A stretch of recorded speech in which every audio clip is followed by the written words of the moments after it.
Hello, story lovers, and welcome to Infidelity Tales Lab. We're grateful for having such amazing viewers like you. Tell us, which part of the world are you watching from today? Morning coffee or evening wind down? Share below. Now, let's dive into today's story. Chapter 1, Broken Vows.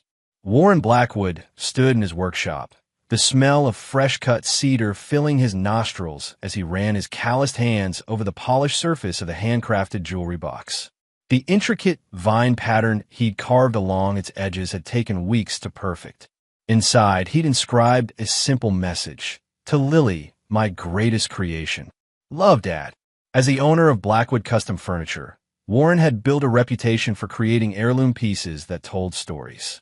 His large frame, weathered face, and prematurely gray hair at 45 made him look older than his years, but his hands remained steady and precise. The workshop had been his sanctuary since Denise had left, taking 16-year-old Lily with her. "You think she'll like it?" Warren asked, glancing at Floyd Kowalski, his oldest friend who sat on a sawdust-covered stool, nursing a beer. Floyd, a former Marine turned bar owner with a perpetual 5 o'clock shadow, shrugged. "It's beautiful, War, but you know how Denise poisons everything." Warren winced at the truth in Floyd's words. 7 years ago, his world had imploded when he discovered Denise's affair with Victor Preston, a slick real estate developer with shark-like instincts and the moral compass of a rattlesnake. The divorce had been brutal, with Denise painting Warren as a workaholic who neglected his family, conveniently omitting her year-long affair. "I still remember the day I met her," Warren said, carefully placing the jewelry box in its protective case. "Community college art class. She was painting this terrible landscape." A rare smile crossed his face. "Told her it looked like her trees were melting." "Should have run when you saw those melting trees," Floyd quipped, earning a glare from Warren. Warren's phone buzzed. A rare text from Lily. "Mom said to tell you I'm engaged. Wedding in 3 months. Jackson's family is paying for everything. No invitation. No request for his blessing. Just an impersonal announcement. She's getting married," Warren said, his voice hollow. "My baby girl. To the Reed kid? Shit, that's Howard Reed's son, the tech mogul." Warren nodded. He'd seen the society page announcement 2 weeks ago.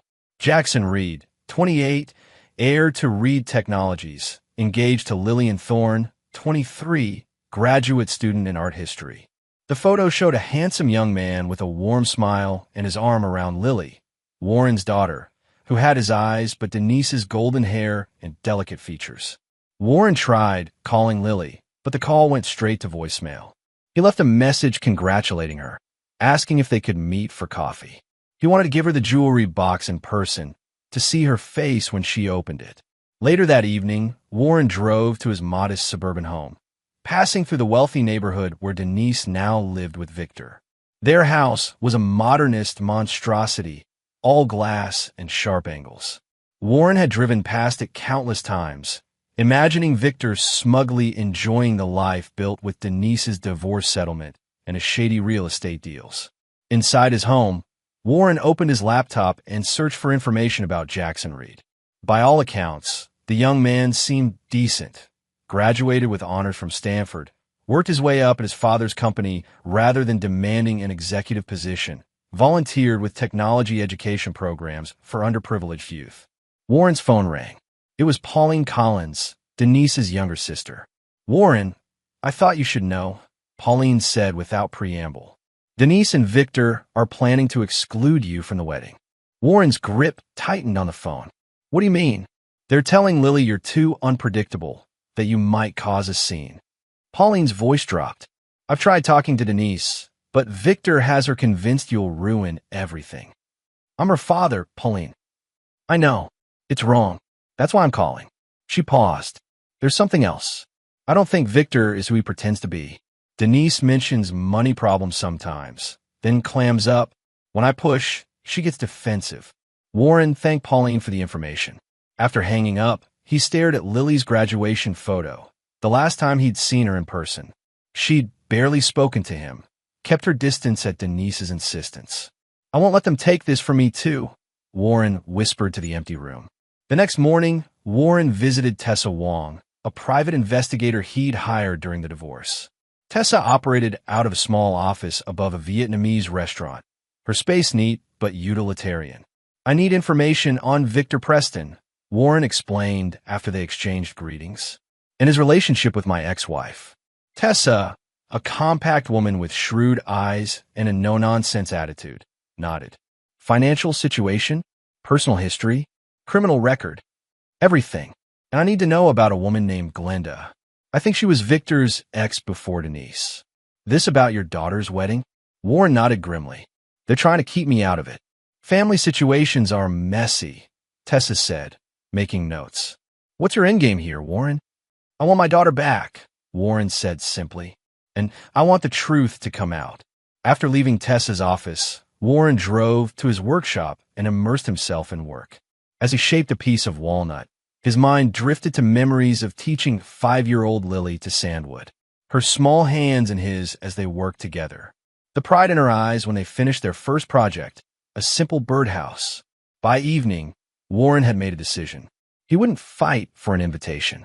He would attend his daughter's wedding as any father should, and no one, not Denise, not Victor, would stop him. Chapter 2. The Uninvited. The Lakeside Gardens reception hall gleamed with tasteful opulence. Flower arrangements worth more than Warren's monthly mortgage payment adorned every table. The guest list read like a who's who of the city's elite, politicians, business leaders, and socialites mingling over champagne.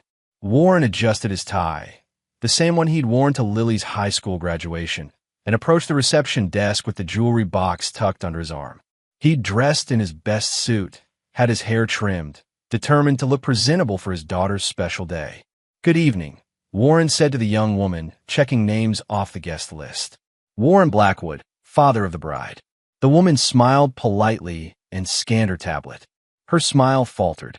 "I'm sorry, sir. I don't see your name on the list." Warren felt a cold weight settle in his stomach. "There must be a mistake. I'm Lillian Thorne's father." The woman looked uncomfortable. "Let me check again." After a moment, she shook her head. "I'm sorry, Mr. Blackwood. Your name isn't on the approved guest list." Warren stood frozen, acutely aware of the stares from nearby guests. The jewelry box felt heavy in his hands. "Warren," Denise's voice cut through his humiliation. She approached in a designer dress that probably cost more than his car, her blonde hair styled immaculately, looking barely a day over 35 despite being 50. "Denise," Warren acknowledged, keeping his voice steady. "There seems to be a misunderstanding. My name isn't on the guest list." Denise's smile was practiced, polite for any onlookers, but her eyes were cold. "It's not a misunderstanding."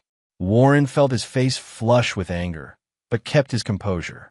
"She's my daughter too. Is she?" Denise stepped closer, lowering her voice. "Where were you when she needed braces? When she had panic attacks before college interviews? When she cried over her first breakup? You know damn well I tried to be there. You blocked me at every turn." Victor appeared at Denise's side, a proprietary hand sliding around her waist. At 53, he still maintained the lean physique of a man who spent more time on appearances than substance. His silver-flecked dark hair was expensively cut, his smile practiced. "Problem here?" Victor asked, his voice smooth but with an undercurrent of warning. "No problem," Warren said, meeting Victor's gaze directly. "I came to give my daughter a wedding gift and wish her happiness." "You can leave it with us," Victor said dismissively. Warren shook his head. "I'd like to give it to her myself." "That's not happening," Victor said, dropping all pretense of civility. "Security is very strict about uninvited guests." Warren looked past them, hoping to catch a glimpse of Lily. Did she know? Did Lily agree to ban her own father from her wedding? A flicker of discomfort crossed Denise's face. "We made the decision for her. Today is stressful enough without adding family drama." "Sorry, your name isn't on the list." Warren repeated the receptionist's words. "Is that what you told her? That I'm not family anymore?" Denise's expression hardened. "You forfeited that right years ago." Warren felt a surge of anger, but suppressed it. He wouldn't give them the satisfaction of losing control. He looked directly at Denise. "Did you really think you were invited? Strangers aren't allowed." Victor stepped forward, intimidating. You heard my wife. You're not welcome here. Warren looked at both of them, a calm settling over him. Then I'll live like a stranger. He placed the jewelry box on the reception desk. Make sure she gets this. With dignity intact, Warren turned and walked toward the exit, ignoring the curious stares of the other guests. Outside, he paused to take a deep breath of the cool evening air, his hands trembling slightly. The valets watched him sympathetically as he walked to his truck parked across the street. He hadn't even used the valet service, sensing he might need a quick exit. As Warren sat in his truck, staring at the glittering venue, his phone rang. Floyd, how'd it go? Floyd asked. About as expected, Warren replied, his voice tight.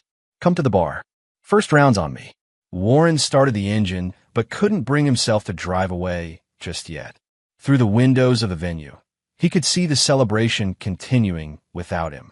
Somewhere inside, his daughter was celebrating the most important day of her young life, and he wasn't allowed to witness it. His phone buzzed with a text from an unknown number. Mr. Blackwood, this is Jackson Reed. We need to talk about what just happened. My fiancée should have her father at our wedding. Warren stared at the message, a small flame of hope flickering to life. Chapter 3. The Groom's Stand. Jackson Reed had grown up with everything money could buy, but his mother's early death had taught him the one thing wealth couldn't purchase: time with family. At 28, he had his father's analytical mind and his mother's compassion, a combination that served him well as the innovation director at Reed Technologies. When he spotted Warren Blackwood being turned away from the wedding reception, something didn't sit right. The man hadn't caused a scene, hadn't raised his voice. He'd simply left with dignity, leaving behind a beautifully wrapped package. Jackson excused himself from a conversation with his father's business associates and found Lily surrounded by bridesmaids. Can we talk privately for a minute? He asked, taking her hand. In a quiet corner, Jackson chose his words carefully. I just saw your dad try to attend the reception. He was turned away. Lily's blue eyes, so like Warren's, widened in surprise. Dad came. You didn't know he was coming? Mom said he declined the invitation, that he was too busy with work. Lily's voice faltered. He wasn't invited, was he? Jackson shook his head. From what I could see, your mother and Victor had him removed from the guest list. Lily's face crumpled. They promised me they'd invited him. I should have checked myself, but with all the wedding planning and my thesis defense. Jackson held her hands. It's not too late. The ceremony isn't until tomorrow. We can call him. Lily hesitated, years of manipulated perceptions creating doubt. Mom always said he chose his business over us, that he didn't fight for custody because he didn't want the responsibility. Is that why you've been distant with him? Lily, have you ever asked him his side? Lily stopped. No, I just accepted what Mom told me. Jackson took out his phone. I got his number from the vendor list. Your mom tried to remove it, but I saw that he made the arch we're getting married under. Lily's eyes filled with tears.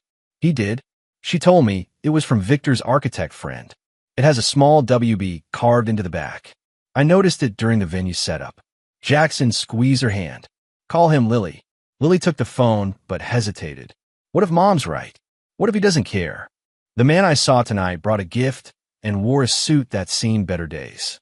He didn't make a scene when turned away. That's not the action of someone who doesn't care.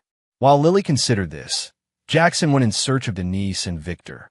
He found them mingling with guests, playing the perfect hosts. Could I speak with you both privately? Jackson asked, his polite tone masking his anger. In a side room, Jackson dispensed with pleasantries. Why wasn't Lily's father invited to our wedding? Victor stepped forward, placating. Jackson, there's history here you don't understand. Warren has anger issues. He's unpredictable. Really? Because the man I just saw leave was completely dignified despite being humiliated. Denise touched Jackson's arm. Sweetie, we were protecting Lily. Warren abandoned us years ago. That's not what his employee told me when I commissioned the wedding arch, Jackson countered. He said Warren fought for visitation rights for years before Lily started refusing to see him. Denise's smile faltered. His employee would say that. Why did you lie to Lily about the arch? Why tell her Warren declined an invitation that was never sent? Victor's expression hardened. Listen, son. I'm not your son, Jackson interrupted. And I'm starting to wonder what else you've lied about. We've welcomed you into our family, Denise said, her voice brittle. Don't throw that away over Warren's manipulation. Jackson stepped back. I've texted Warren. I want him at our wedding tomorrow. If you care about Lily's happiness, you'll fix this. Jackson left them and returned to Lily, who was staring at his phone, her thumb hovering over the call button. I can't do it, she whispered. Not over the phone. I need to see him. Then let's go, Jackson said decisively. Now, leave our own rehearsal dinner. If not now, when? At Floyd's Bar and Grill, Warren sat nursing a whiskey, recounting the evening's humiliation to Floyd and Marlene Russo, the owner of the vintage furniture store next to Warren's workshop. At 43, Marlene had the confident air of a woman comfortable in her own skin, her dark curls streaked with silver, brown eyes warm with concern. You should have let me come with you, Marlene said. I'd have given that plastic surgery princess a piece of my mind. And played right into their hands, Warren replied. Victor would have loved nothing more than to have me cause a scene. The door to the bar opened, and Warren froze mid-sentence. Lily stood in the entrance, Jackson Reed beside her, both still in their formal attire from the rehearsal dinner. Floyd nudged Warren. Incoming. Warren stood as Lily approached, taking in the sight of his daughter, her golden hair, his blue eyes, her mother's delicate chin. She'd grown into a beautiful woman in the years they'd been estranged. Dad, Lily said, her voice small. Lily, Warren replied, unsure what to say next. Jackson stepped forward, offering his hand. Mr. Blackwood, I'm Jackson Reed. I'm very sorry about what happened tonight. Warren shook the younger man's hand, noting his firm grip and direct gaze. Call me Warren. An awkward silence fell. Marlene broke it with characteristic directness. I'm going to take Floyd to help me inventory the bar, she announced, dragging a protesting Floyd away. Left alone with the young couple, Warren gestured to the booth. Would you like to sit? They slid into the booth. Lily perched nervously on the edge of her seat. I didn't know you weren't invited, she blurted out. Mom told me you declined. Warren's jaw tightened. That's not true. I never received an invitation to decline. I should have known. I should have called you myself. It's not your fault, Lily. But it is, she insisted. I believed everything they told me about you. That you didn't fight for custody. That you didn't want to be involved in my life. Warren felt old anger rising. I filed for joint custody. Your mother fought it with expensive lawyers. When that didn't work, she convinced you I was the villain. Lily looked down at her hands. I remember her crying, saying you wanted to take me away from her. That you thought she was a bad mother. I never said that. Warren's voice was firm but gentle.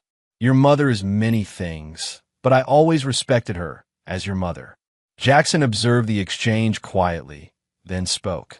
Warren, I want you at our wedding tomorrow. You should be walking Lily down the aisle. Warren looked at his daughter. Is that what you want, Lily? Lily met his gaze, tears in her eyes. I don't know. I'm so confused right now. All these years, I thought. She trailed off. I need time to process this. Warren nodded, understanding. Take all the time you need. But know this. I have always loved you, Lily. That never changed, not for one day. Lily wiped away a tear.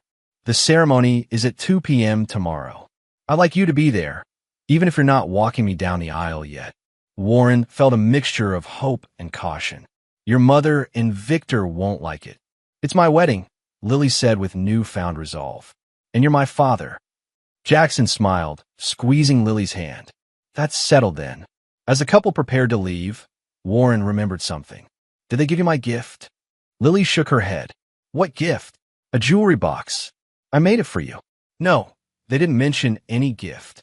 Lily looked troubled by this additional deception. Warren nodded, unsurprised. I'll bring another one tomorrow. After they left, Marlene returned to the booth, sliding it across from Warren. Well, what happened? I'm going to my daughter's wedding, Warren said simply. Marlene smiled, raising her glass. To second chances. Warren clinked his glass against hers, but a nagging doubt remained. Denise and Victor wouldn't give up so easily. They fought to keep him away from Lily for years. They wouldn't stop now just because the groom intervened. His phone began ringing incessantly. Denise's name flashed on the screen. Warren, her voice was tightly controlled when he answered. Jackson says he's invited you to the wedding. That's right. If you care about Lily at all, you'll decline. Your presence will only upset her on her special day. Warren laughed bitterly. Strange. I just spoke with Lily. She didn't seem upset about me attending. Denise's voice turned venomous. You always were good at manipulating her. Victor and I have spent years protecting her from your influence. Is that what you call lying to her? Protection? We did what was necessary. The lies stop now, Denise, Warren said firmly. I'm attending my daughter's wedding. If anyone causes a scene, it won't be me. He ended the call, turning to find Marlene watching him with a mix of concern and admiration. You okay? She asked. Warren took a deep breath. Tomorrow's going to be interesting. Want backup? I clean up nice. Warren considered the offer. Actually, I think I would. As he drove home that night, Warren realized that for the first time in years, he felt something like hope. Fragile, vulnerable, but undeniably present. Chapter 4. Harsh Truths. The St. Augustine Episcopal Church stood as an architectural testament to old money and tradition, its stone facade gleaming in the afternoon sunlight. Inside, the pews were filled with the city's elite, their hushed conversations creating a gentle hum that echoed through the vaulted ceiling. Warren and Marlene slipped in quietly, choosing seats toward the back. Warren wore a new charcoal suit purchased that morning at Marlene's insistence. If you're walking into the lion's den, she'd said, at least look like the better lion. Marlene, in a deep green dress that complemented her olive complexion, squeezed his hand reassuringly. You good? Warren nodded, though his heart pounded. He brought another jewelry box, identical to the first, wrapped in silver paper. Several guests glanced their way, whispering behind programs. Warren recognized some faces from business functions, people who'd heard Denise and Victor's version of events for years. Quite the crowd, Marlene murmured. Half of them look like they're here for the networking opportunities rather than the wedding. Victor's circle, Warren confirmed. Business associates, political connections. He collects people like trading cards. The organ began playing, signaling the start of the ceremony. Warren watched as Jackson entered with the minister, looking confident in his tailored tuxedo. Howard Reed, Jackson's father, followed as best man, a tall, distinguished man with the same kind eyes as his son. When the bridal march began, Warren held his breath. Lily appeared at the back of the church on Victor's arm, resplendent in an elegant gown of ivory lace. Warren felt a stab of grief. It should have been him walking her down the aisle, not the man who'd helped destroy his family. Lily's eyes scanned the congregation as she walked, stopping when she found Warren. She gave him a small, uncertain smile that made his heart clench. The ceremony proceeded with rehearsed precision. When a minister asked, "Who gives this woman to be married?" Victor's smug reply of "Her mother and I do," made Warren's jaw tighten. Marlene placed a calming hand on his arm. As the newlyweds shared their first kiss, Warren blinked back unexpected tears. Despite everything, seeing his daughter happy filled him with a bittersweet joy. At the reception, Warren and Marlene found themselves seated at a table far from the wedding party, a final petty gesture from Denise. They were joined by distant relatives of Jackson, who seemed equally out of favor. Warren Blackwood, a deep voice said from behind him. Howard Reed extended his hand. Jackson's told me about you. I'm sorry for the circumstances. Warren stood, shaking Howard's hand. Thank you for having me. Nonsense. You're Lily's father. You belong here. Howard's direct gaze reminded Warren of his sons. Jackson speaks highly of your craftsmanship. The wedding arch is exceptional work. Thank you. It was a labor of love. Howard nodded toward Denise and Victor, who were watching their interaction with barely concealed displeasure. Those two have been attempting damage control all day, spinning some tale about family reconciliation being their idea. Warren managed a tight smile. Sounds like them. I've built my business on being able to read people, Warren, and those two read like bad fiction. Howard handed Warren a business card. Call me next week. I'd like to discuss commissioning some pieces for our new corporate headquarters. As Howard walked away, Marlene gave a low whistle. Howard Reed wants to work with you? That's huge. It's probably just pity, Warren said, but pocketed the card carefully. The DJ announced the father-daughter dance, and Warren watched as Victor led Lily onto the dance floor. The sight was like a physical blow. Warren, a familiar voice, interrupted his thoughts. Pauline Collins stood beside their table, looking uncomfortable in her bridesmaid dress. "Could we talk privately?" In a quiet corner of the venue, Pauline spoke quickly. "Denise is fuming that you're here. But I wanted you to know, Lily came to me last night, asking questions about the divorce. Real questions for the first time." Hope flared in Warren's chest. "What did you tell her?" "The truth. That Denise was unfaithful. That you fought for custody until Lily started refusing to see you." Pauline glanced around nervously. "There's something else. Victor's in financial trouble. I overheard him arguing with someone on the phone about payment deadlines." "Do you know what kind of trouble?" Pauline shook her head. "But it's serious. Denise has been liquidating her investments, and they've listed their vacation home in Sedona." Warren processed this information. "Thank you, Pauline. I should have spoken up years ago," she said regretfully. "After what they did to you, it wasn't right." As Pauline left, Warren noticed Victor watching them, his expression calculating. Warren returned to Marlene, summarizing the conversation. "So Victor might be going broke," Marlene mused. "That would explain the desperation to connect with the Reed fortune. And why they were so determined to keep me away," Warren added. "I'm the one variable they can't control." The reception continued, an elaborate affair with gourmet food and premium liquor flowing freely. Warren maintained his distance from Denise and Victor, focusing instead on the rare opportunity to be near his daughter. His chance came when Lily approached their table during the meal. "Dad," she said tentatively, "I'm glad you came." Warren stood. "You look beautiful, Lily." An awkward silence stretched between them, years of separation creating an almost physical barrier. "The arch is amazing," Lily finally said. "Jackson told me you made it." "I did. It was an honor." "I wish," Lily began, then stopped. "Mom kept every card and gift you sent for me. She told me you'd stopped trying to contact me years ago." Warren felt a familiar anger burning in his chest, but kept his voice even. "I never stopped trying, Lily. I sent something for every birthday, Christmas, graduation." Lily's eyes filled with tears. "I've missed so much time with you." "We can start now," Warren offered, "if you want." Before Lily could respond, Victor appeared at her side, his charming facade firmly in place. "There's my beautiful daughter," he said, pointedly ignoring Warren. "Your mother's looking for you." The photographer wants family photos. The emphasis on family was deliberate, and Warren saw Lily flinch. "Victor," Warren acknowledged coolly. "Congratulations on gaining such an accomplished son-in-law." Victor's smile didn't reach his eyes. "Jackson's a fine young man, from a fine family. The kind of connections Lily deserves."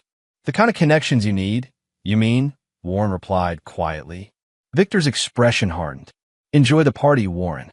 It's the closest you'll get to being part of this family again." "Dad's part of my family," Lily interjected, surprising both men. "And I'd like him included in the family photos." Victor's face reddened. "Lily, your mother will understand," Lily finished firmly. "It's my wedding day, Victor. I get to decide who's in my photos." Warren followed Lily, feeling Victor's glare burning into his back. At the photo area, Denise's face went pale when she saw Warren approaching with Lily. "What is he doing here?" she hissed to Lily. "I want Dad in the family photos," Lily replied steadily. "Absolutely not," Denise snapped.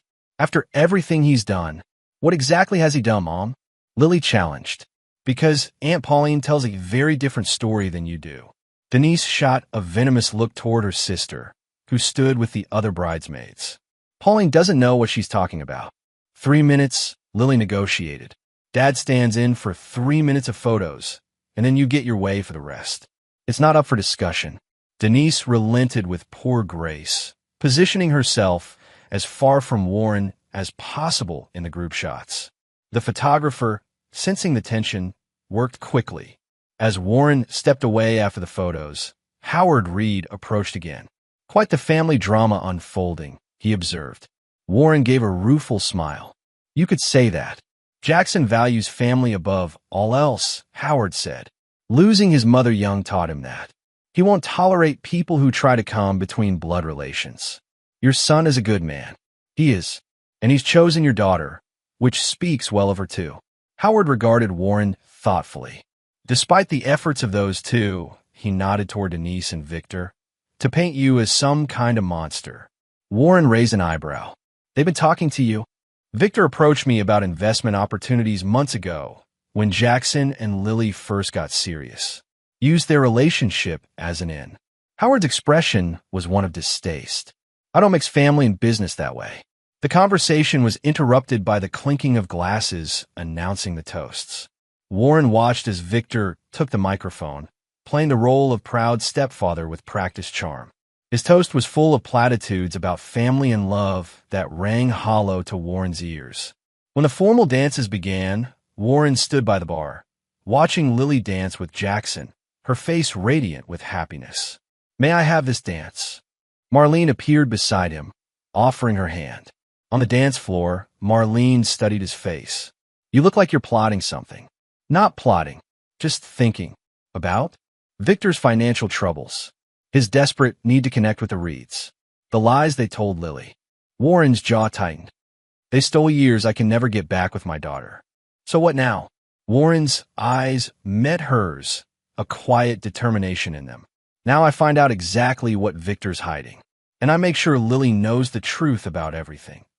Across the room, Victor watched them dancing, his expression calculating. Beside him, Denise sipped champagne, her perfect mask slipping to reveal the anxiety beneath. "He's getting too close," Victor murmured.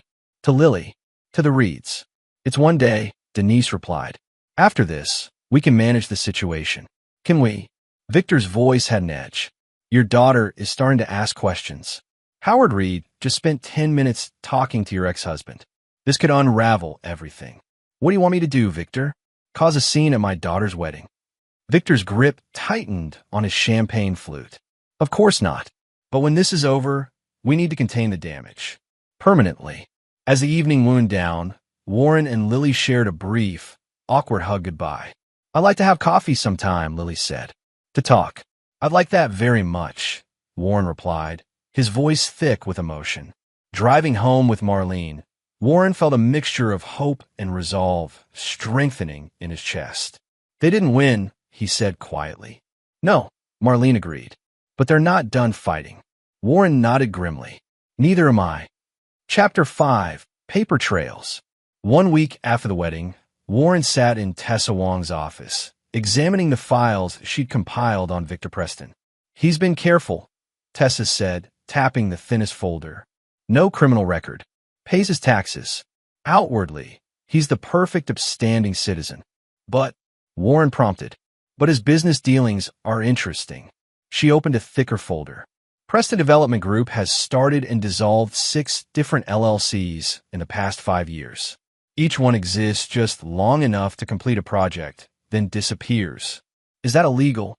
Not necessarily, but it's a classic way to hide money or shield yourself from liability." Tessa handed him financial statements. "He's also taken out multiple high-interest loans recently, some from legitimate banks, others from less reputable sources." Warren frowned at the documents. "He's underwater. Drowning," Tessa confirmed. "And the timing coincides with your daughter getting serious with Jackson Reed. So he sees Jackson's family as a lifeline." "Exactly. And there's more." Tessa pulled out another file. "I found Glenda Lawson, Victor's ex-wife before Denise. She lives in Phoenix now, practically in hiding." "Did you speak with her?" "Briefly.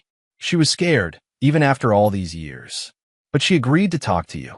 Tessa handed Warren a piece of paper with a phone number. "She said to tell you she's sorry about what happened with your family." Warren pocketed the number. "Anything else?" "Just this." Tessa handed him a flash drive. Financial records showing transfers from Denise's personal accounts to Victor's business accounts. Over $1 million in the past 3 years alone. Warren's jaw tightened. He's been bleeding her dry. And based on these records, she's nearly tapped out. Her divorce settlement from you is almost gone. Warren leaned back, processing this information. "Thank you, Tessa. You've been thorough, as always. There's one more thing." Tessa hesitated. "Victor's been making inquiries about you." asking around about your business, your routines. Why? I don't know. But be careful, Warren. Men like Victor get dangerous when cornered. Warren left Tessa's office with a sense of grim satisfaction. He finally had something concrete. Proof that Victor was using Denise, that their perfect life was built on deception and financial manipulation. His next stop was Reed Technologies, where Howard Reed had invited him to discuss potential commissions. The corporate headquarters occupied the top floors of a downtown high-rise, all glass and brushed steel. Howard welcomed Warren into his corner office with its panoramic views of the city. Glad you could make it. Coffee. They sat in comfortable leather chairs, discussing Warren's portfolio and Howard's vision for custom conference tables and reception desks for their new satellite offices. Your work is exceptional, Howard said, examining Warren's designs. I appreciate craftsmen who take pride in what they create. He set down the portfolio. But that's not the only reason I asked you here. Warren raised an eyebrow. Oh, Jackson and Lily returned from their honeymoon yesterday. They've been talking about you, about their wedding, about the years of separation. Howard's direct gaze was assessing. My son believes you've been wronged. Your son is perceptive. He's protective, too, of Lily, and now, by extension, of you. Howard leaned forward. Victor Preston has been attempting to involve me in his real estate ventures for months, using my son's relationship with your daughter as leverage. Has he succeeded? Howard laughed. I didn't build Reed Technologies by making emotional investment decisions. I had him vetted the minute he approached me. He slid a folder across the desk. My security team found some interesting information. Warren opened the folder to find reports similar to Tessa's, but with additional details. Connections to development projects that had cut regulatory corners, investors who had lost money in Victor's schemes. Why are you sharing this with me? Warren asked. Because I protect what's mine, Howard said simply. My son loves your daughter. That makes you family in my book. Victor Preston, on the other hand, is a parasite. I can't argue with that assessment. Let me be blunt, Warren. I believe Victor cultivated his relationship with your ex-wife specifically to gain access to your daughter, recognizing her academic potential and social connections. Warren's hands tightened on the folder. You think he targeted my family deliberately? I think Victor Preston identifies opportunities and exploits them. Your ex-wife was vulnerable after your separation. Your daughter was an investment in future connections. Howard's expression hardened. Men like that don't deserve second chances. No, Warren agreed quietly. They don't. After leaving Reed Technologies, Warren called the number Tessa had given him. Glenda Lawson answered on the third ring, her voice cautious. Mrs. Lawson, my name is Warren Blackwood. Tessa Wong gave me your number. The investigator, Glenda, confirmed. She said you're another of Victor's victims. In a manner of speaking, he's married to my ex-wife and has kept me from my daughter for years. Glenda's bitter laugh came through the phone. That sounds like Victor. He isolated me from my family, too. I'd like to hear your story, if you're willing to share it. There was a long pause. It's not something I talk about. I've spent years trying to forget. I understand, Warren said gently, but it might help my daughter, and others. Another pause. I'm coming to the city next month for my niece's graduation. We could meet then. Warren agreed, thanking her for her willingness to talk. That evening, Warren met Lily for coffee at a neutral location, a quiet cafe halfway between his workshop and her new apartment with Jackson. She arrived first, nervously shredding a napkin as she waited. Dad, she said, standing as he approached. Lily, he replied, unsure whether to hug her. They settled for an awkward half-embrace before sitting. How was the honeymoon? Warren asked after they'd ordered. Beautiful. Jackson rented a villa in Santorini. Lily fidgeted with her wedding ring. I wanted to thank you for coming to the wedding. I know it couldn't have been easy. I wouldn't have missed it for anything. A silence fell between them, heavy with unspoken words and lost years. Aunt Pauline told me things, Lily finally said. About you and Mom. About the divorce. Warren nodded, waiting. She said Mom was having an affair with Victor before you separated.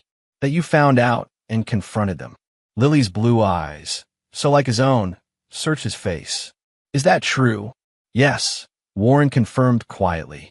I came home early from a work trip. They were together in our bed. Lily winced. Mom always said you grew apart, that you chose your business over your marriage. That's not what happened.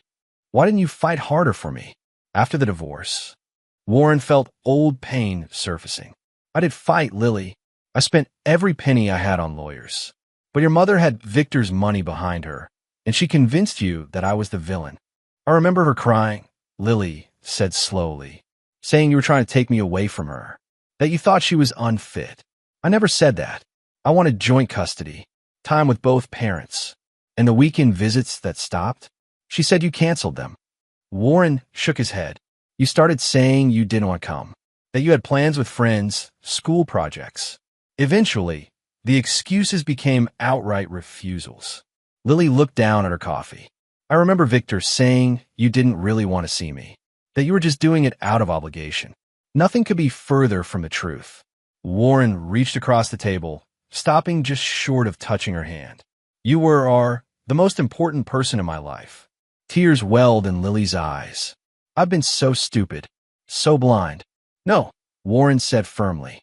You were a child caught between warring parents. The adults in your life failed you. Including you? Lily challenged, a flash of her mother's spirit showing through. Warren nodded, accepting the criticism. I should have found a way to reach you. Should have fought harder against their narrative. For the next hour, they talked, really talked, for the first time in years. Warren was careful not to vilify Denise, focusing instead on his own feelings and experiences. He said nothing about Victor's financial troubles or his conversations with Howard Reed. Those revelations could wait. As they prepared to leave, Lily hesitated. Jackson and I are having a housewarming party next weekend. Would you come? Bring Marlene if you want. Warren felt a surge of hope. I like that very much. Mom and Victor will be there, Lily warned. It might be awkward. I can handle awkward if you can. Lily smiled, a genuine smile that reached her eyes. Then it settled. As Warren watched his daughter walk away, he felt both triumph and trepidation. The wall between them was beginning to crumble, but Victor and Denise wouldn't surrender their influence without a fight. His phone buzzed with a text from an unknown number. This is Howard Reed. Are you free for dinner tomorrow? There's something we need to discuss regarding our mutual problem. Warren texted back his acceptance, his resolve hardening. It was time to move from defense to offense. Chapter 6. Countermeasures. The downtown chop house represented old money and power in the city, its wood-paneled walls and leather booths having hosted political deals and corporate mergers for decades. Howard Reed was already seated in a private corner booth when Warren arrived. Hope you don't mind the location, Howard said as they shook hands. I find it useful to have conversations like these where they won't be overheard. Warren nodded, taking in Howard's serious expression. Sounds ominous. It may be. Howard ordered scotch for both of them before continuing. I received some troubling information. Victor Preston has been asking questions about you, about your business, your personal life. Warren wasn't surprised after Tessa's warning. Any idea why? My sources suggest he's looking for leverage. Something to discredit you with Lily. Or worse. Worse. Howard's expression was grave. Men like Victor don't surrender gracefully, Warren. They fight dirty when cornered. Their drinks arrived, and Howard waited until the server had left before continuing. Victor approached one of my executive vice presidents yesterday, offered him a ground floor opportunity in a new development project. When pressed for details, he mentioned having investments from Jackson's father-in-law. Warren's eyebrows shot up. He's using my name? Implying your involvement. Yes. Creating an association that doesn't exist. Howard sipped his scotch. It's a common tactic. Use legitimate names to lend credibility to illegitimate operations. That son of a bitch, Warren muttered. Indeed. But there's more. Howard leaned forward. My security team reports Victor met with some unsavory characters yesterday. Men with connections to loan sharks and debt collectors. Warren recalled Tessa's findings about Victor's high-interest loans. He's desperate, and desperate men are dangerous. Howard studied Warren across the table. I've taken measures to protect Jackson and Lily. I suggest you do the same for yourself. What kind of measures? Security systems. Cameras. Being aware of your surroundings. Howard's tone was matter-of-fact. I don't think Victor would resort to physical violence personally, but he might hire it done. Warren absorbed this information, his jaw tightening. I appreciate the warning. Consider it professional courtesy and personal concern. Howard swirled his scotch. My son cares deeply for your daughter. Her happiness is tied to yours. They spent the rest of dinner discussing business and family, finding common ground in their love of craftsmanship and concern for their children. By the time they parted, Warren felt he had gained not just a business connection, but a potential ally. The next morning, Warren arrived at his workshop to find the door ajar. Inside, chaos greeted him. Furniture smashed, tools scattered, with supplies destroyed. On his workbench, someone had carved "back off" in jagged letters. Floyd arrived minutes after Warren called him. Jesus Christ, he muttered, surveying the damage. Who did this? Take a wild guess, Warren replied grimly. Already on the phone with the police. The responding officers took photographs and dusted for fingerprints, but Warren held little hope they'd find anything useful. This was a message, not a random break-in. As Warren was giving his statement, Marlene rushed in, her face pale with worry. Are you okay? Floyd called me. I'm fine. The workshop's not. Marlene surveyed the destruction, her expression hardening. This was Victor. Most likely. You need to press charges. With what evidence? Warren gestured around. There are no witnesses, no cameras. The police left after promising to increase patrols in the area. Warren, Floyd, and Marlene stood amid the wreckage of Warren's livelihood. What now? Floyd asked. Warren's phone rang before he could answer. Lily, Dad. Her voice was tight with emotion. I just heard about your workshop. Are you okay? I'm fine, sweetheart. Just some property damage. This is horrible. Do you know who did it? Warren hesitated. The police are investigating. Was it Victor? Lily's question was direct, surprising Warren. Why would you think that? Because I've been asking questions, Dad. About the past, about Mom's finances. Victor was furious when he found out I'd been talking to Aunt Pauline. Her voice dropped, and I found something in their house yesterday when I was picking up some old photo albums. What did you find? Financial documents. Transfers from Mom's accounts to Victor's businesses. Hundreds of thousands of dollars. Warren closed his eyes. Lily, be careful. Don't confront them with this. Too late. I asked Mom about it last night. She got defensive, said I was invading their privacy. Victor was scary. I've never seen him like that. Warren's concern deepened. Where are you now? At work. I'm fine, Dad. Lily paused. Jackson's father has offered us security. He thinks Victor might be desperate. Howard's right. Victor's in financial trouble. He sees your connection to the Reeds as his salvation. So all these years, he kept us apart because he was afraid you'd interfere with his plan? Lily's voice cracked. He used me. Used both of you, Warren confirmed gently. Your mother too, most likely. After ending the call, Warren surveyed his destroyed workshop with new resolve. Victor had escalated from manipulation to intimidation. The time for caution had passed. I need to make some calls, Warren told Floyd and Marlene, starting with Tessa Wong. By that evening, Warren had installed security cameras at his home and remaining workshop, with Floyd volunteering to stay in the guest room as additional protection. Marlene had contacted a lawyer friend who specialized in restraining orders, though they all knew it would be nearly impossible to prove Victor's involvement in the vandalism. Warren's phone buzzed with a text from Lily. Housewarming's still on for Saturday. Security will be present. Please come. Despite the circumstances, Warren felt a glimmer of satisfaction.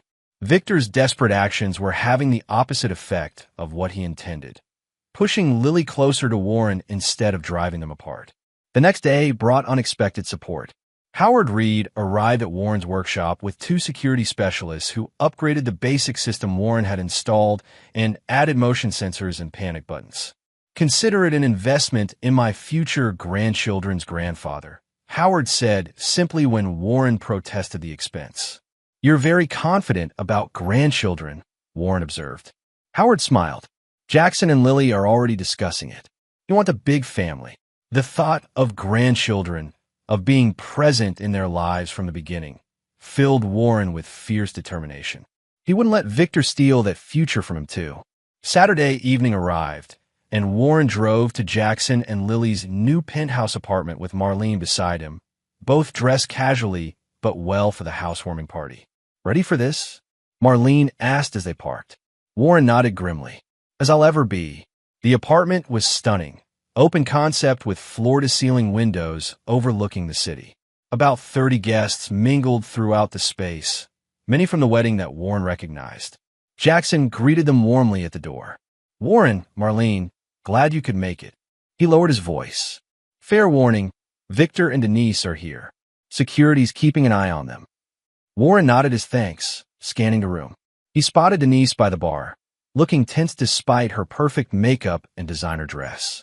Victor was holding court with a group of men in one corner, his charming facade firmly in place. Lily approached, hugging Warren and Marlene. "Thank you for coming. I know it must be awkward." "Nothing would keep me away," Warren assured her. The party progressed with the forced politeness of people determined to avoid confrontation. Warren kept his distance from Denise and Victor, focusing instead on reconnecting with his daughter and getting to know her new husband better. The careful balance shattered when Victor, several drinks in, approached Warren by the windows. "Enjoying yourself?" Victor asked, his tone falsely casual. "Playing the devoted father after all these years." Warren kept his voice even. "I've always been devoted, Victor. You just worked very hard to hide that fact." Victor's smile didn't reach his eyes. "You know, Warren, accidents happen in wood shops all the time. Fingers lost, machinery malfunctions. Tragic, really. Is that a threat? Just an observation. Life is unpredictable." Victor sipped his whiskey, especially when people don't know their place. "My place is with my daughter," Warren replied evenly. "Something you've tried to prevent for years. For good reason. You're not worthy of her." Victor's mask slipped, revealing the contempt beneath. "A small-time furniture maker playing at being an artist.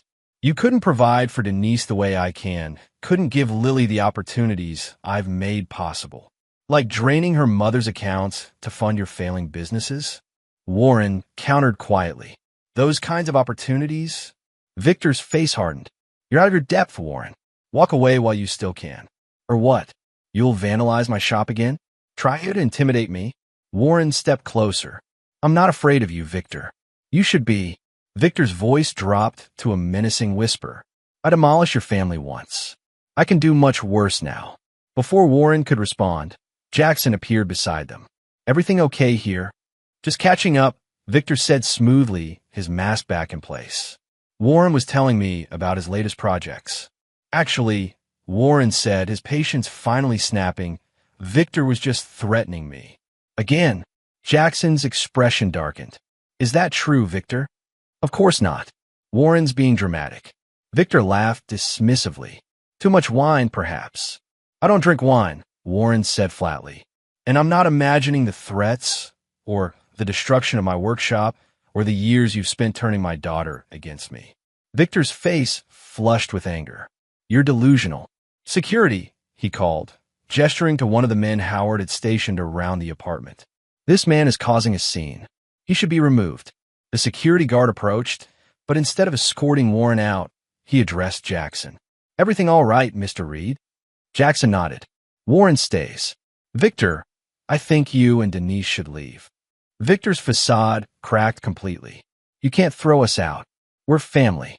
"No," Lily said, appearing beside Jackson. "You're not. Not anymore." Denise rushed over, sensing the confrontation. "Lily, what's happening?" "I know everything, Mom," Lily said, her voice steady despite the tears in her eyes. "About Dad, about the divorce, about the money you've given Victor. All of it." Denise paled. "Lily, you don't understand." "I understand perfectly. You lied to me for years. You kept me from my father. I was protecting you." Denise insisted. "No, you were protecting yourself. And him."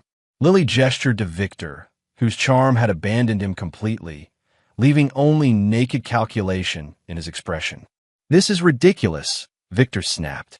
"You're believing this man over your own mother? Over me, who's been more of a father to you than he ever was." "You were never my father," Lily replied coldly. You were just the man who helped destroy my family.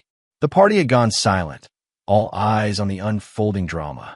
Victor looked around, realizing he was losing control of the situation. Come on, Denise. We're leaving. He grabbed Denise's arm roughly. These ungrateful children can play house without us. As they stormed toward the exit, Victor turned back for one final shot. This isn't over, Warren. Not by a long shot. After they left, Lily collapsed into tears, the emotion of the confrontation finally overwhelming her. Warren, unsure of his place, hesitated until Jackson gestured him forward. She needs you, Jackson said simply. Warren held his daughter as she cried, 7 years of manipulation and lies finally breaking through the surface. It's okay, Lily, he murmured. I'm here now. The party dispersed quickly after that, guests making awkward excuses to leave. Soon only Warren, Marlene, Jackson, Lily, and Howard remained. That could have gone better, Jackson said dryly, pouring drinks for everyone. Howard shook his head. It went exactly as it needed to. Victor showed his true colors. He's dangerous, Warren warned. More so now that he's desperate. That's why I've assigned full-time security to all of you, Howard replied, and why I've had my legal team preparing documentation of his financial misdeeds. Lily looked up surprised. You have? Howard nodded. Victor crossed the line when he threatened Warren and vandalized his business. I don't tolerate that kind of behavior toward family. Family, Lily repeated softly, glancing at Warren. Yes, Howard confirmed. All of us together. That's what Victor fears most, that we'll unite against him. What do we do now? Marlene asked. Warren exchanged glances with Howard, an unspoken understanding passing between them. We prepare, Warren said, for whatever he tries next. As they left that night, Warren found himself included in family hugs. Lily holding him tightly, Jackson clasping his shoulder, Howard nodding in respect. Despite Victor's threats and the uncertain days ahead, Warren felt something he hadn't experienced in years, the solid foundation of family beneath his feet once more. Chapter 7. Gathering Storm. 3 weeks after the housewarming confrontation, Warren sat across from Glenda Lawson in a private room at the Bridgeport Hotel. Now in her late 50s, Glenda retained the elegant bone structure that had likely caught Victor's eye years ago, but stress had carved deep lines around her eyes and mouth. Thank you for meeting me, Warren said after they'd ordered coffee. Glenda nodded, her hands trembling slightly. Tessa convinced me it was important, that I might help prevent Victor from hurting more people. That's exactly why I wanted to talk. My daughter was manipulated by Victor for years. I'm trying to understand how he operates, to make sure it doesn't happen to anyone else. Glenda took a deep breath. I met Victor at a charity gala. I was recently widowed, vulnerable, wealthy from my husband's insurance. Her bitter smile held no humor. Perfect prey. How long were you married? 3 years. Long enough for him to isolate me from friends and family, convince me my judgment couldn't be trusted, and gain control of my finances. Glenda's voice remained remarkably steady despite the painful subject. By the time I realized what was happening, he transferred most of my assets to his business accounts. How did you get away? My brother refused to be shut out. He kept showing up, kept calling, even when Victor tried to prevent it. Eventually, he helped me see what was happening. Glenda's eyes filled with tears. I left with nothing but a suitcase and my brother's support. Victor fought the divorce, threatened me, had me followed. Warren leaned forward. Did he ever become physically violent? Glenda hesitated. Not directly, but things would happen. A car with failed brakes, a gas leak in my apartment. Nothing could be traced back to him, of course. Warren felt a chill. How did it end? My brother hired a private investigator who found evidence of Victor's affairs during our marriage. We used it as leverage for a clean break. No alimony claims from either side. And that was the last you heard from him? Glenda nodded. Until he married your ex-wife, and I saw the announcement in the society pages. I tried to warn her anonymously. I doubt she ever got my letter. Probably not, Warren agreed. Victor would have intercepted it. Has he threatened you? Glenda asked perceptively. My workshop was vandalized. Clear warnings to back off. Glenda wasn't surprised. That's his pattern. Intimidation, isolation, financial control. When those fail, escalation. I need to protect my daughter without pushing her away again, Warren explained. She's just beginning to see Victor for who he really is. Document everything, Glenda advised. Every threat, every strange incident. Victor relies on plausible deniability and gaslighting. Evidence is your best defense. They talked for another hour, Glenda providing details of Victor's manipulative tactics and business practices. When they finally parted, she handed Warren a sealed envelope. My official statement about my marriage to Victor Preston, she explained. Notarized and witnessed. Use it however you need to. Warren accepted the envelope gratefully. Why are you willing to help? It must be painful to revisit this. Glenda's expression hardened. Because I've spent years blaming myself, feeling ashamed. If my experience can help your daughter escape his influence, maybe something good can come from it. After Glenda left, Warren called Howard Reed. I met with Victor's ex-wife. She confirmed everything we suspected and more. Good, Howard replied, because we may need it sooner than expected. Victor's made some worrying moves. What kind of moves? He's approached several of my business associates, claiming to represent a family investment group that includes the Reeds, using our name to solicit funds. Howard's voice was tight with controlled anger. My legal team is preparing cease and desist letters, but that's just treating symptoms. What do you suggest? A more permanent solution. Can you meet tomorrow? My office, 3 p.m. Bring everything you have on Victor. Warren agreed, then called Tessa to request copies of all her findings. Next, he contacted Floyd and Marlene, asking them to compile any evidence of threats or vandalism. Finally, he reached out to Pauline, who promised to bring financial documents she'd secretly copied from Denise's home office. The pieces were coming together for a confrontation Warren had been anticipating for years. That evening, Lily called, sounding distressed. Dad, Mom showed up at my office today. She was crying, saying Victor's changed, that he's been having mood swings, making threats. Warren tensed. What kind of threats? She wouldn't specify, just said she's afraid of him now. Lily sounded conflicted. I don't know if I should believe her after everything, but she seemed genuinely terrified. Be careful, Lily. This could be another manipulation, or she could really be in trouble. Lily sighed. Despite everything, she's still my mother. I know, sweetheart. Warren hesitated. I'm meeting with Howard tomorrow. We're putting together evidence of Victor's activities. If your mother is truly afraid, maybe she should come forward with what she knows. I'll suggest it, Lily promised. But she's been under his influence for so long. People can change when they see the truth, Warren said, thinking of his daughter's own journey. The next day, Warren arrived at Howard Reed's office with a thick folder of evidence. He was surprised to find not just Howard waiting, but also Jackson, Lily, and Pauline. We're all affected by Victor's actions, Howard explained. We should all be part of the solution. They spread their evidence across Howard's conference table. Financial records, threatening texts, vandalism photos, Glenda's statement, Tessa's reports.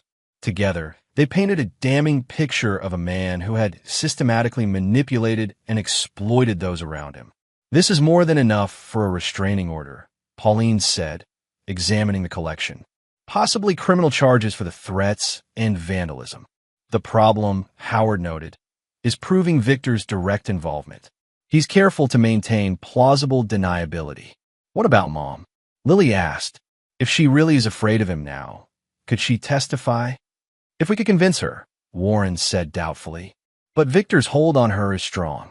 Maybe not as strong as before, Pauline countered.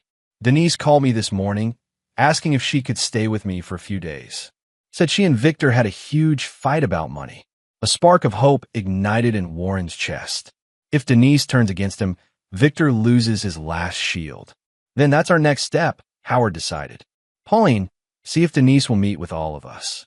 Somewhere safe, neutral. My father's lake house, Jackson suggested. Remote, secure, and Victor doesn't know about it. They planned the meeting for the following weekend, hoping to convince Denise to break free from Victor's influence and join their united front against him. As they were wrapping up, Warren's phone buzzed with a text from Floyd. Shop's on fire. Get here now. Warren's blood ran cold. I have to go. My workshop's burning.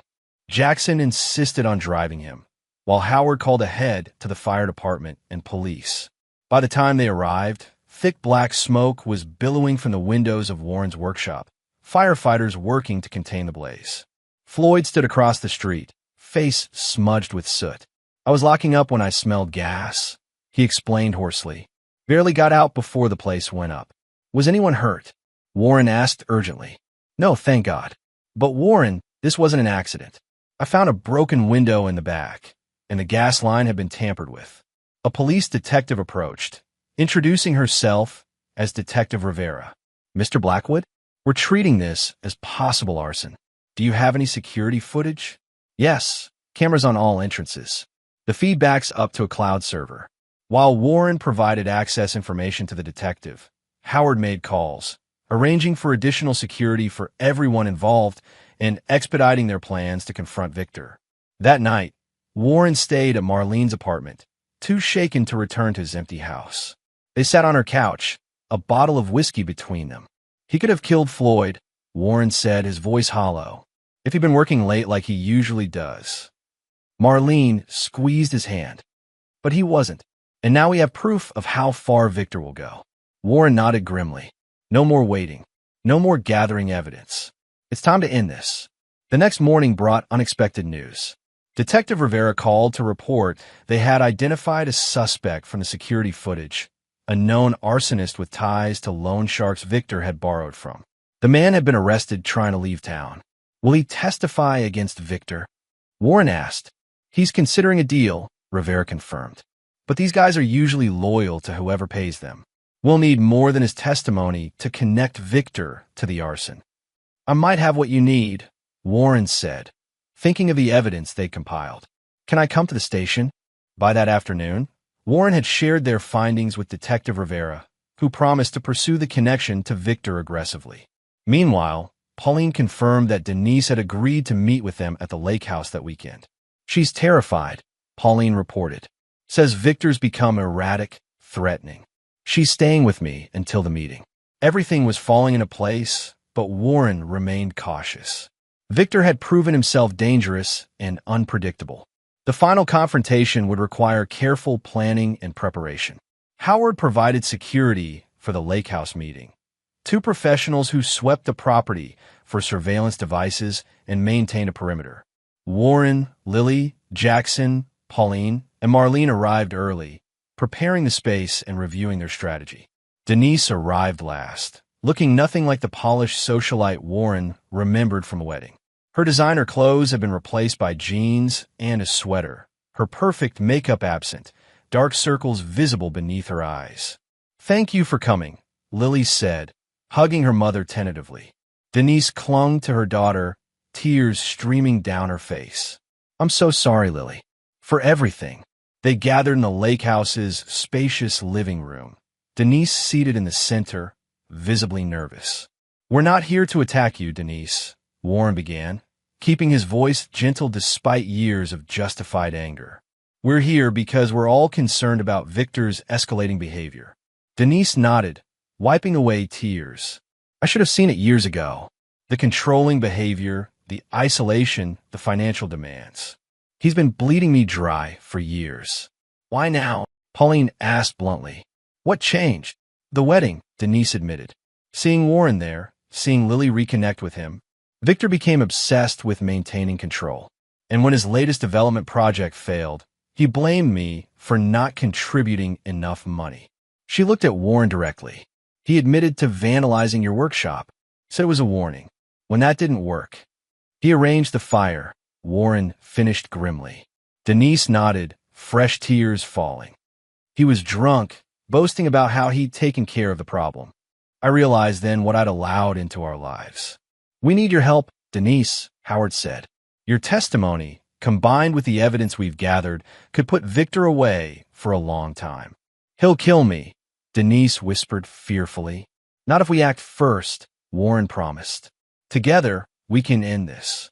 For the next 2 hours, they outlined everything they knew about Victor's activities, the financial fraud, the harassment, the arson, the pattern of abuse stretching back to Glenda.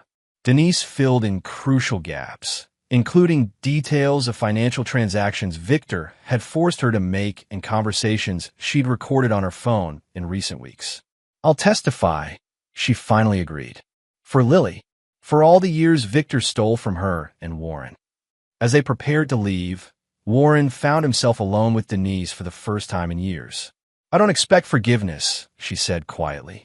"What I did to you, to our family, it's unforgivable." Warren studied the woman he'd once loved, seeing both the familiar and the stranger she'd become. "We all made mistakes, Denise." "No," she shook her head firmly. "What I did was deliberate. I was hurt, angry, and I wanted to hurt you back. Using Lily that way." Her voice broke. "I'll regret it until the day I die." Warren felt years of anger beginning to loosen its grip on his heart. Not forgiveness yet, but perhaps the beginning of understanding. "Help us stop Victor. That's all I ask right now." Denise nodded, determination replacing fear in her eyes. "I will. I promise." As they drove back to the city, Warren felt a sense of grim satisfaction. The confrontation with Victor was coming, and this time, Warren wouldn't be facing him alone. Chapter 8, Judgment Day. The trap was set with meticulous care. Howard Reed's legal team had prepared documentation of all of Victor's fraudulent activities, ready to present to the district attorney. Detective Rivera had built a solid case connecting Victor to the arson through financial records showing payments to the arrested suspect. Denise had provided recorded conversations proving Victor's involvement in the vandalism of Warren's workshop and threats against him. All that remained was to confront Victor directly, to give him one chance to surrender peacefully before the full weight of the law descended upon him. The confrontation was scheduled for Howard Reed's office, under the pretense of discussing a family investment opportunity. Security would be present but discreet, with Detective Rivera and 2 officers waiting in an adjacent conference room. Warren arrived early, tension coiling in his stomach. This moment had been years in the making, the chance to finally hold Victor accountable for the destruction of his family. "Nervous?" Howard asked, joining Warren by the windows. "Concerned," Warren admitted. "Victor's cornered, which makes him dangerous. That's why we have security, the police, and a solid plan." Howard clasped Warren's shoulder. "This ends today, one way or another." Jackson and Lily arrived next, followed by Pauline with a still anxious Denise. They gathered in Howard's spacious office, reviewing their roles one final time. Denise would lead the conversation, presenting Victor with evidence of his crimes and offering him a choice: surrender peacefully or face maximum prosecution. At precisely 2 p.m., Victor arrived. He entered Howard's office with his customary confidence, though Warren noted new strain around his eyes and mouth. "Well, isn't this cozy?" Victor remarked, taking in the assembled group. His smile faltered when he spotted Denise. "Darling, I've been worried sick. Why haven't you come home?" Denise straightened her shoulders. "Because I'm afraid of you, Victor." Victor's expression darkened momentarily before he smoothed it back into concerned confusion. "Afraid? Of me? Denise, what has gotten into you?" He glanced around the room, his gaze lingering on Warren. "What lies have they been telling you?" "No lies, Victor," Howard said, stepping forward. "Just facts. Please sit down." Victor remained standing. "I prefer to stand. Thank you. Now, someone explain why my wife has disappeared and why I've been summoned to this intervention." Denise took a deep breath. "Victor, we know everything. About the financial fraud, the threats against Warren, the vandalism, the arson." "Arson?" Victor laughed incredulously. "You've all lost your minds." "We have proof," Warren stated flatly. "The man you hired to burn down my workshop has been arrested. He's talking to the police." For the first time, uncertainty flickered across Victor's face. "I have no idea what you're talking about." Howard pressed a button on his desk. A recording played. Victor's voice, slurred with alcohol, boasting to Denise about teaching Warren a lesson with fire. Victor's face paled as his own voice filled the room. "That's been edited," he snapped when the recording ended. "Taken out of context." "The full recording has been provided to the police," Howard replied calmly, "along with financial records showing your payment to the arsonist, statements from your previous victims, and evidence of your fraudulent business practices. Victor's charm evaporated, replaced by cold calculation. So, this is a shakedown? What do you want? Money? Because I assure you, I have excellent lawyers. This is a negotiation. Lily spoke up, her voice steady. It's an opportunity for you to do the right thing for once. Victor turned to her, his expression softening in a practiced way. Lily, sweetheart, I've only ever wanted what's best for you. These people, even your mother, they're manipulating you. Like you manipulated me against my father for years. Lily challenged. I know the truth now, Victor. All of it. Victor's facade cracked further. He turned to Denise, his tone hardening. You ungrateful bitch. After everything I've done for you, for Lily. You've done nothing but use us, Denise replied, finding courage in the support surrounding her. You isolated me from my family, turned my daughter against her father, drained my accounts to fund your failing businesses. You wanted the lifestyle, Victor snarled. The house, the cars, the social status. I provided that. At what cost? Warren interjected. My relationship with my daughter? Denise's financial security? Other people's safety when you resorted to arson and intimidation. Victor's gaze snapped to Warren, naked hatred in his eyes. You. This is all because of you.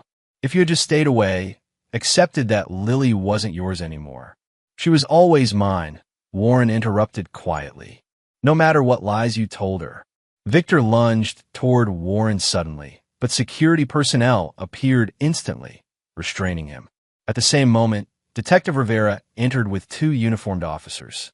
Victor Preston, Rivera announced, you're under arrest for conspiracy to commit arson, criminal threats, vandalism, and financial fraud. You have the right to remain silent. As the detective continued reading Victor his rights, the fight seemed to drain out of him. He glared at each of them in turn, his gaze lingering longest on Denise. You'll regret this, he said as the officers handcuffed him. All of you. After the police led Victor away, a heavy silence fell over the room. Years of manipulation, lies, and fear culminating in this moment of justice and reckoning. Denise collapsed into tears, Pauline moving to comfort her. Lily stood frozen until Jackson wrapped his arms around her. Warren and Howard exchanged a glance of grim satisfaction. It's over, Howard said quietly. The arrest is just the beginning, Warren cautioned. There will be a trial, testimony. But he can't hurt any of us anymore, Lily said, her voice steadying. That's what matters. Warren nodded, feeling the weight of 7 lost years pressing on him. They had achieved justice, but what had been broken couldn't be instantly repaired. The real work, rebuilding trust, healing relationships, was just beginning. That evening, they gathered at Jackson and Lily's apartment, a somber celebration of their success. News reports were already covering Victor's arrest, connecting it to a larger investigation into his business practices. The DA thinks they can make a strong case even without our testimony, Howard reported after a phone call. But having Denise and the financial records will ensure he doesn't evade justice. Denise, subdued but calmer, sat beside Pauline. I'll testify to whatever they need. It's the least I can do. Warren, watching from across the room, felt an unexpected pang of sympathy for his ex-wife. She had been both victim and accomplice in Victor's schemes, manipulated but also willing to believe the worst of Warren. What will you do now? He asked her quietly when they found themselves momentarily alone. Denise looked startled by the question. I don't know.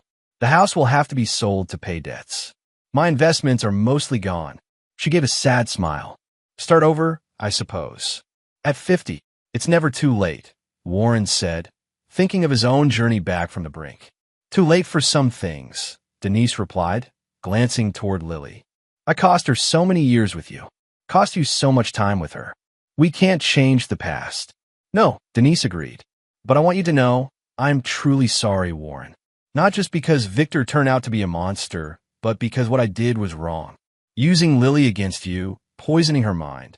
I was hurt and bitter, but that's no excuse. Warren nodded, accepting her apology without offering immediate forgiveness. Some wounds would take more time to heal. Later that night, as the gathering wound down, Lily approached Warren. Dad, Would you help me with something? She led him to a small study off the main living area. Inside, carefully arranged on a table, were dozens of items, birthday cards, Christmas presents, graduation gifts, all unopened. I found these in Mom's storage unit last week, Lily explained, her voice thick with emotion. Everything you sent me over the years. She kept them from me, but she didn't throw them away. Warren stared at the physical evidence of his attempts to maintain a connection with his daughter. Gifts chosen with care, cards written with love, all unseen until now. I thought maybe, Lily continued hesitantly, we could open them together. If you want to. Warren felt tears threatening. I like that very much. They sat together, opening 7 years of misconnections. Each card read aloud, each gift unwrapped with care. Warren explained the meaning behind each choice. The silver bracelet for her 16th birthday, engraved with their special saying. The first edition of her favorite childhood book for college graduation. The hand-carved chess set for her master's degree completion. By the time they finished, both were crying openly. Warren pulled his daughter into a hug, feeling the years of separation beginning to heal. I'm so sorry, Dad, Lily whispered against his shoulder. You have nothing to be sorry for, Warren assured her. You were a child caught in an adult war. But I believe them. I should have questioned, should have reached out to you. That responsibility wasn't yours. Warren held her at arm's length. All that matters now is that we've found our way back to each other. As they rejoined the others, Warren felt a sense of completion that had been missing for years. Victor was facing justice. Denise had acknowledged her wrongdoing. And most importantly, Warren had his daughter back. The road ahead would have challenges, rebuilding his business after the fire, navigating the legal proceedings against Victor, establishing new boundaries with Denise. But for the first time since that devastating day when he discovered Denise's betrayal, Warren felt genuine hope for the future. Chapter 9. New Beginnings. 6 months later, Warren stood in his newly rebuilt workshop, surveying the space with satisfaction. The insurance settlement, combined with a business loan from Howard Reed's bank, had allowed him to create a workspace even better than before. More natural light, improved equipment, enough room for the 2 apprentices he'd recently hired. The bell over the door jingled, announcing Marlene's arrival. She carried 2 cups of coffee and a newspaper tucked under her arm. Morning, handsome, she greeted him with a kiss. Thought you could use this. You've been here since dawn. Warren accepted the coffee gratefully. Big day. Jackson and Lily are coming to see the finished crib. They're going to love it. Marlene admired the cherrywood crib Warren had spent months perfecting. It's beautiful. Warren ran his hand over the smooth headboard, carved with an intricate tree of life design. Hard to believe I'm going to be a grandfather in 2 months. Grandpa Warren. Marlene grinned. Has a nice ring to it. The past 6 months had brought profound changes. Victor's trial had concluded with a 15-year sentence for arson, fraud, and criminal threats. Denise had testified against him, her cooperation earning her immunity from prosecution for financial improprieties. Warren had forgiven Denise, not instantly or easily, but gradually, recognizing that holding on to anger only poisoned his own happiness. They maintained a cautious, cordial relationship, united in their love for Lily and excitement about their coming grandchild. Denise had sold the house she'd shared with Victor, using the proceeds to clear debts and start a small interior design business. She was dating again, cautiously, a kind-hearted accountant who treated her with respect. Marlene had become an integral part of Warren's life, their relationship deepening from friendship to love.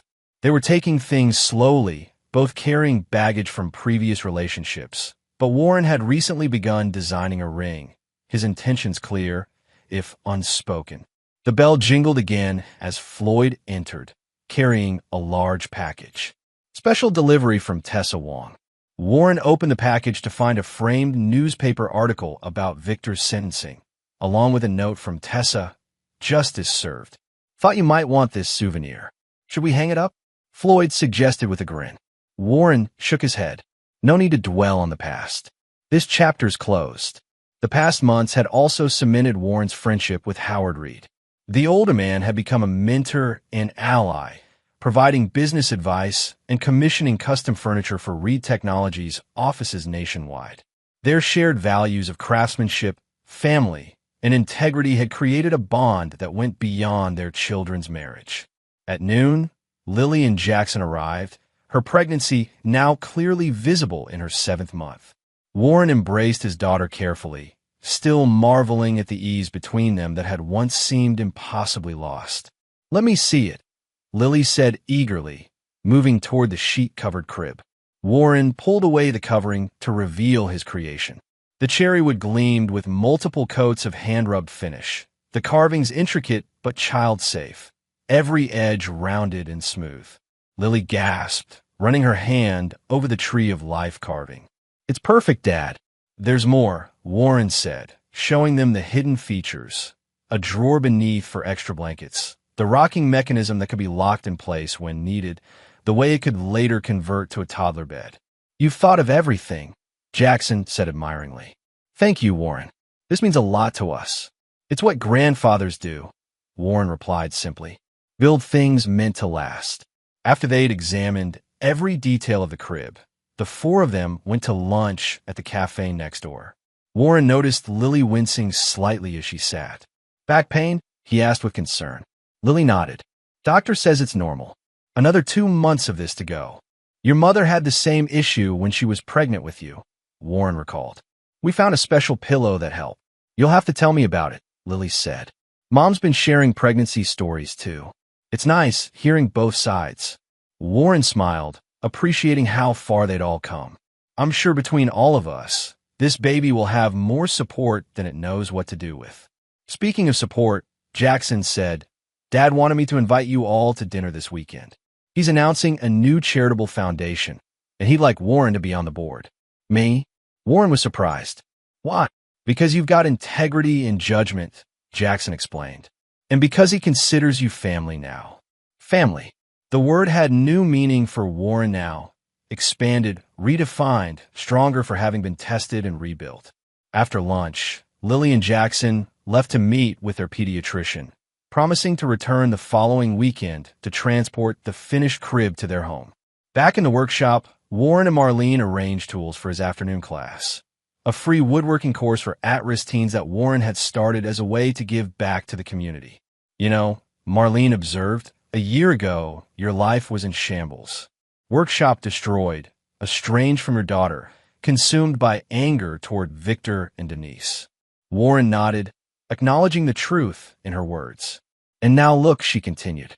"New workshop, relationship with Lily restored, grandchild on the way, Victor behind bars, peace with Denise." She smiled warmly. "And me, of course." "Definitely you," Warren agreed, pulling her close. The best part of all, the first of his students began arriving, teenagers with troubled backgrounds who found focus and purpose in creating with their hands. Warren greeted each by name, seeing in them echoes of his younger self, working through grief and anger by shaping raw material into something beautiful.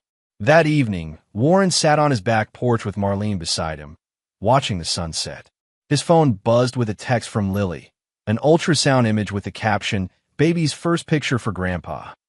As he showed the image to Marlene, Warren reflected on the journey that had brought him here. 7 years ago, discovering Denise's betrayal had seemed like the end of everything he valued. The years of separation from Lily had been a wound that never healed, festering with anger and resentment. Then came the wedding invitation that never arrived, the humiliation at the reception, the now famous confrontation. "Sorry, your name isn't on the list." The shock, the hurt, confronting Denise. "Did you really think you were invited? Strangers aren't allowed." His dignified exit. "Then I'll live like a stranger." But that moment of deepest rejection had ultimately been the turning point. Jackson's intervention, Lily's awakening to the truth, Howard's alliance, the gathering of evidence against Victor, and finally, justice served. Warren had learned that revenge wasn't about destruction but restoration, restoring truth, restoring relationships, restoring justice. Not through violence or malice, but through patience, dignity, and unwavering resolve. "Penny for your thoughts," Marlene said, squeezing his hand. Warren smiled, returning to the present moment. Just thinking about how sometimes the worst day of your life can lead to the best years of your life if you don't give up. And you never gave up on Lily, Marlene observed. Never could, Warren agreed. Some bonds can't be broken, no matter how hard others try to sever them. As darkness fell, Warren felt a profound contentment. The past couldn't be changed, but the future stretched before him, filled with possibility. Watching his grandchild grow, building his business, deepening his relationship with Marlene, strengthening his renewed connection with Lily. Victor had tried to destroy Warren's family, but in the end had only forced it to evolve into something stronger, more honest, more appreciative of the bonds that truly mattered. Warren thought of the inscription he'd carved inside his granddaughter's crib, words that summed up everything he'd learned through this long journey. Family isn't made by blood alone, but by love, truth, and the courage to fight for both. And there you have it. Another story comes to an end. What did you think? I'd love to hear your thoughts in the comments below. If you enjoy this story, consider joining our community by subscribing. It means the world to us. For more stories like this one, check out the recommended videos on screen, and I'll see you there.